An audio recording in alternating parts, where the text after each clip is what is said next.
যে তৃতীয় ঈদভাবে একটা ঈদ নিয়েছে, শুধু ঈদে মিলাদুন্নবী।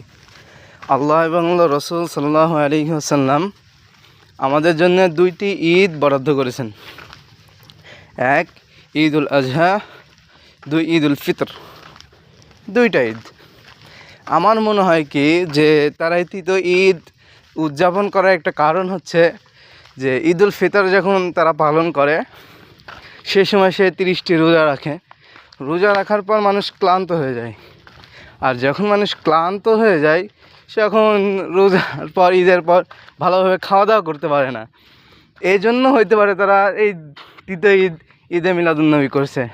আর দ্বিতীয় যে ঈদ ঈদুল আজহা এই জন্য করছে যে কুরবানির সময় অত খাওয়া যায় না, অত খাওয়া দাওয়া ভালো হয় না, এই জন্য এই ঈদে মিলাদুন্নবী সৃষ্টি করেছে, যেটা তৈরি হয়েছে রসুলেরও মৃত্যুর 500 থেকে 600 বছর পর।